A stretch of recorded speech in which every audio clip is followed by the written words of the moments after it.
Atomic Habits title, How Tiny Habits Build Massive Change based on the book by James Clear. What if the secret to changing your life wasn't motivation or willpower, but tiny, nearly invisible habits? Welcome to Atomic Habits, where we learn that it's not the giant leaps that create lasting success. It's the small steps repeated consistently over time. Let me start with a story. Over 100 years, the British cycling team was known for its utter mediocrity. They hadn't won a single Tour de France, no Olympic golds, nothing remarkable. Then came Dave Brailsford. He had one philosophy: the aggregation of marginal gains. That meant improving everything by just 1%. A better seat cushion, lighter tires, new massage techniques, even cleaner hand washing. At first, nothing seemed different, but 5 years later, they won 60% of the gold medals at the Olympics. They won the Tour de France multiple times. What changed? Tiny habits. That compound, that's the core. Part 1. Why small habits matter. If you get 1% better every day for a year, you'll end up 37 times better by the end. But if you get 1% worse every day, you'll almost hit zero.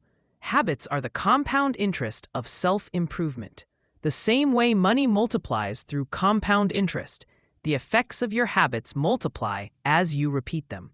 Here's the challenge. At first, good habits don't seem to make much difference. Go to the gym one day, no change. Eat healthy once, nothing noticeable. Read a page, feels pointless. But just like water boiling at 100 degrees, it's the gradual rise that leads to a sudden transformation. Don't focus on results. Focus on the system that gets you there. Part 2. The habit loop. Every habit you have, good or bad, follows the same loop. Cue, craving, response, reward. Let's say your phone buzzes. That's the cue. You feel the desire to check it. That's the craving. You pick it up. That's the response. You see a message and feel connected. That's the reward. This loop teaches your brain, this was good. Do it again. So if you want to build a new habit, you have to design the loop. Make the cue obvious. Make the craving attractive. Make the response easy. Make the reward satisfying. That brings us to the 4 laws of behavior change. Part 3. The 4 laws of behavior change. Let's follow a guy named Amir who wants to build a reading habit. Law 1. Make it obvious. At first, Amir forgets to read, so he puts his book on his pillow. Now every night when he's about to sleep, it's right there. That's the first law. Make it obvious. Want to stretch in the morning? Put your yoga mat next to your bed. Want to drink more water? Place the bottle where you work. Your brain picks up on visual cues. So set the environment up to remind you. Even better, use a formula.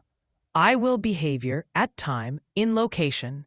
Example, I will read for 5 minutes at 9 p.m. in my bedroom. And if you want to supercharge it, stack your new habit onto something you already do. After I brush my teeth, I'll open my book. Law 2. Make it attractive. Amir started with a boring finance book. He gave up quickly. Then he switched to a fantasy novel he loved. Now he wanted to read. The second law is make it attractive. You're more likely to stick with a habit when it feels enjoyable. You can even pair a habit you need to do with something you want to do. That's called temptation bundling.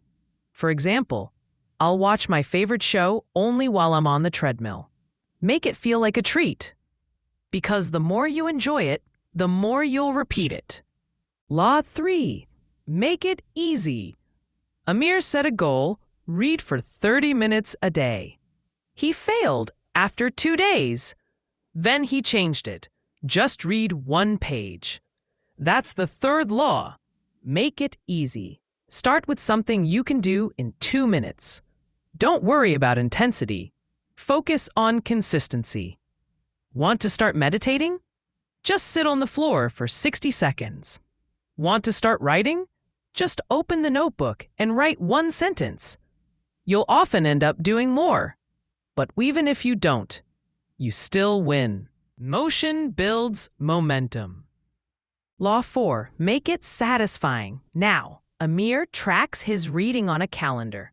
Every day he finishes a page, he marks an X. Over time, he builds a chain of X's. He loves not breaking the chain. That's the 4th law. Make it satisfying. Your brain likes feeling successful. That's why progress tracking works so well. Want to floss? Put a star on the calendar each time you do. Want to stop a bad habit? Track your streak and aim to never miss twice. Satisfaction fuels repetition. Art 4. Breaking bad habits. Want to break a bad habit? Just reverse the 4 laws. Make the cue invisible. Make the craving unattractive. Make the response difficult. Make the reward unsatisfying. Let's say you're trying to stop mindless scrolling. Turn off notifications. That hides the cue. Put your phone in another room. That adds friction to the response. Use a grayscale screen. That makes the craving less exciting. And track your screen time. Seeing a big number might feel uncomfortable, which makes the reward less satisfying. The easier it is, the more likely you'll do it. The harder it is, the easier it is to stop. Part 5. The plateau of latent potential. Here's the part no one talks about. You might do everything right and see no results at first. That's normal. Think about an ice cube in a cold room. At 25 degrees, nothing. 26, nothing. 28, still frozen. But at 32 degrees, it melts. The change was happening all along, just under the surface. Habits are the same. You won't see the payoff immediately. But one day, everything changes. So don't give up. Be the person who waits through the quiet phase and keeps showing up. Final thoughts. Atomic Habits isn't about goals. It's about systems. It's not about motivation. It's about design. You don't need to be perfect. You just need to be consistent. So ask yourself, who do I want to become? Then build small habits that prove it every day, because every action you take is a vote for the person you wish to become. And that is how big things grow from tiny habits. Thank you for listening.